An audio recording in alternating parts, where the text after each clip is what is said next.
Hello, welcome to my channel once again. আজকের topic হচ্ছে জমি রেজিস্ট্রি করার আগে বা জমি কিনতে যাওয়ার আগে আমাদের কী কী জিনিস মাথায় রাখতে হবে। জেনারেলি ধরুন আমি বা আপনি যে কেউ হতে পারে, কোনোদিনও জমি কিনিনি বা বাড়ি কিনিনি, লাইফে ফার্স্ট টাইম আমরা কোনো সম্পত্তি ক্রয় করতে যাচ্ছি। ফ্ল্যাট নয়, কিন্তু আমি এখানে জমি বা বাড়ির কথা বলছি, ফ্ল্যাটের টপিক অন্য দিন আসবে। তো আমাকে কী কী জিনিস দেখতে হবে? ফার্স্টেই আমাকে দেখতে হবে সম্পত্তির টাইটেল ক্লিয়ার রয়েছে কিনা। টাইটেল কী জিনিস? খায় না মাথায় দেয়, আপনি তো জানেন না। টাইটেল হচ্ছে যে সম্পত্তির যে বর্তমান মালিক, মানে যে সেলার, যে আপনাকে বিক্রি করতে যাচ্ছে, আপনি পারচেজার, সেলার যে, সে এই সম্পত্তির সম্পূর্ণভাবে বৈধ লিগ্যাল ওনার কিনা সেটা আপনাকে জানতে হবে, বা সম্পত্তিতে কোনো রকম ডিসপিউট আছে কিনা সেটা আপনাকে জানতে হবে, মানে টাইটেলে কোনো ডিসপিউট রয়েছে কিনা।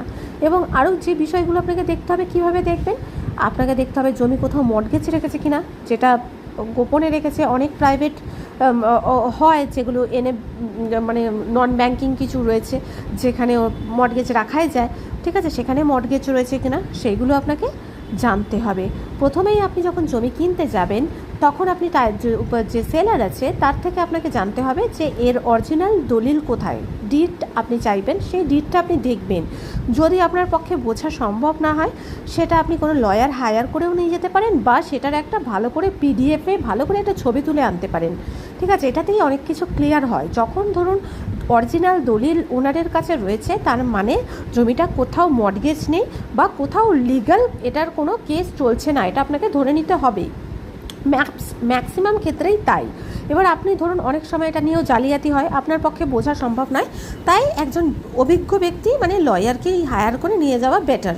এবং তার একটা জেরক্স আপনাকে নিতে হবে সেই দলিলের জেরক্স নিয়ে, সেই দলিলটা আপনাকে কি করতে হবে, সেই দলিলের যে জেরক্স নিয়ে গিয়ে সেই দলিলটিকে আপনাকে লয়ারকে দিতে হবে। তার 13 ইয়ার্স 13 বছর আপনাকে সার্চ করতে দিতে হবে। 13 বছরের মধ্যে আদৌ কোনো প্রপার্টিতে কোনো ট্রানজ্যাকশন হয়েছে কিনা, ট্রানজ্যাকশন মিনস প্রপার্টি কোথাও সেল হয়েছে কিনা, বা এগ্রিমেন্ট ফর সেল হয়েছে কিনা, বা অন্য কোনো ট্রানজ্যাকশন, বা কোথাও অন্য কাউকে পাওয়ার দিয়েছে কিনা, বা কিছু এই সম্পত্তি রিলেটেড কোথাও কিছু হয়েছে কিনা সেটা আপনাকে জানতে হবে, এবং সেটা আপনি অ্যাডভোকেটকে দিয়ে জানতে পারবেন, ঠিক আছে।